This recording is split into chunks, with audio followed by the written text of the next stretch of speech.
Even until the 1940s, the Jim Crow laws were prominent throughout the South. Corporations and other organizations continued to enforce segregation of the community. Attitudes of white supremacy ran rampantly during this time. Life was at times insufferable for people who were not white. At the time, this woman felt the effects of this racist era in a personal way. Laborers, what could you do all day? Where did they go to the bathroom? Where did they get a drink of water? Something as elemental as that. Not a lunch counter, just water. This woman could never undo the harm done, but unfortunately, she was not the only one.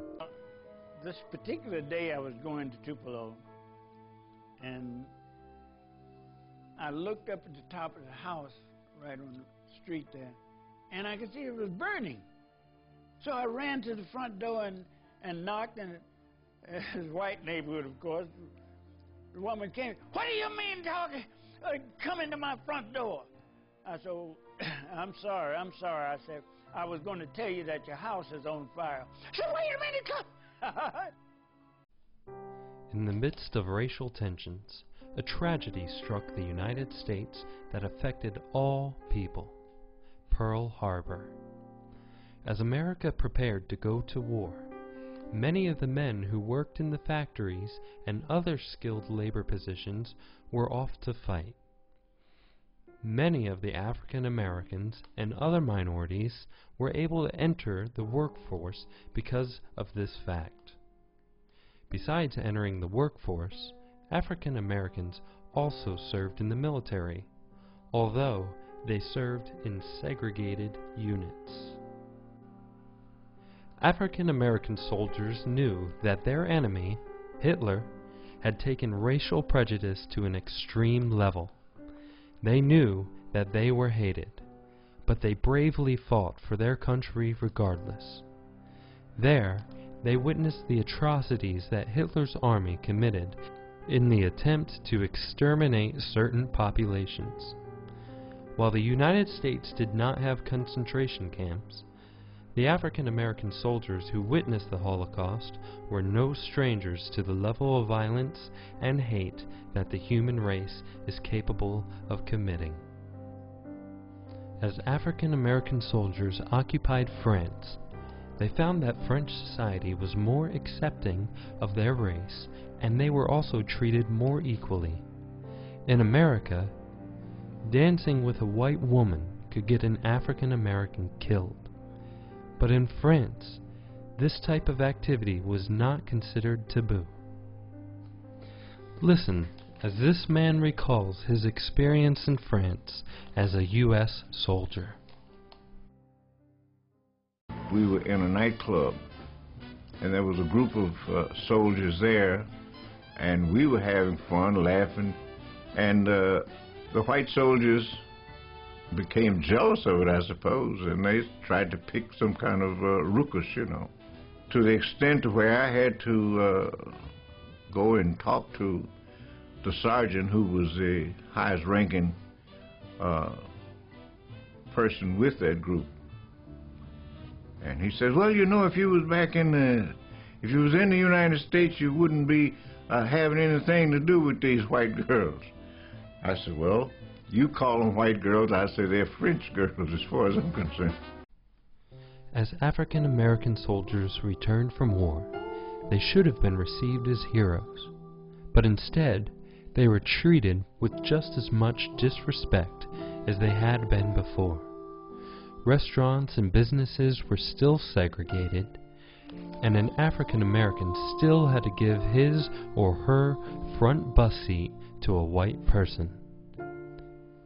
Still had to attend under-resourced schools, and still had to overcome many obstacles to merely place a vote in order to elect an official. If fighting and giving one's life for America would not make an impact on racial equality, then the platform had to change. It had to move into the political realm. The political environment was not favorable to granting rights to all races and ethnicities within the United States. But if Jim Crow laws were to be repealed, then the political environment, the courts, was going to be the only place where these laws could change. But it was a dangerous thing for blacks to try to vote. And that, power was involved, status was involved. And, whites knew that if blacks voted in mass, then white politicians would respond to black concern. There was an undercurrent of fear and intimidation that was permeated from an influential and large organization, the Ku Klux Klan, or KKK. This group threatened African Americans who sought to exercise their rights, especially at the voting polls. Often, there would be lynching or cross burnings that further spread the message of hate. The organization was strong because it included law enforcement officers, lawmakers, and judges in many towns and cities. In Walton County, Georgia, 4 people were murdered in the middle of the afternoon. Even until this day, no one has been convicted or charged with the murder, even though it was a group of people who committed the crime. The story of Lamar shows a man who is accused of witnessing this murder. His life was threatened if he were to go to the authorities with any information. Next day, I went back to the ice house, and these 2 white fellows asked me, well, what'd you tell them? I didn't tell them nothing because I didn't know nothing to tell them. And then they kept on questioning, I know you told them. What did you tell them? You better tell me. If you don't tell me, I'm going to kill you. And he pulled the hammer back on that gun and pointed right in my face, about this close to you. And that bear looked like it was that big. But I still didn't tell him anything. I said, I don't know nothing, I can't tell you. And then they tried everything they could around there. Then one told the other one, he said, oh, let him go home. He don't know nothing. He don't know nothing. He said, now I'm gonna tell you, you go home, you don't stop talking to nobody, and don't do anything. You go straight home.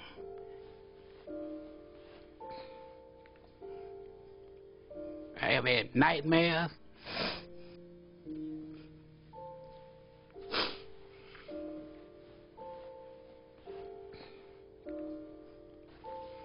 I would go to bed at night.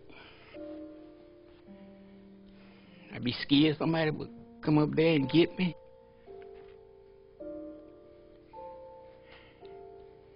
I even changed my name from Lamar Howard to Lamar Jones for a long time. The case of Lamar gained the attention of President Harry S. Truman, thus starting Truman's platform for civil rights. The extension of civil rights today means not protection of the people against the government, but protection of the people by the government. Harry Truman began to address and meet with the NAACP and take its issues seriously. He began to endorse a strong civil rights platform, despite the fact that it was recommended that he abandon the platform in order to secure more votes for his presidential election.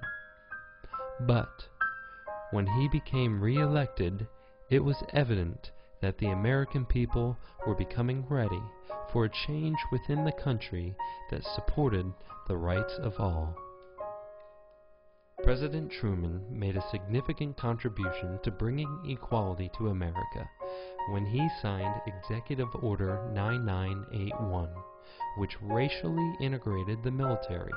As soldiers of all backgrounds learned to depend on each other, the barriers of racial stereotypes and assumptions began to dissolve.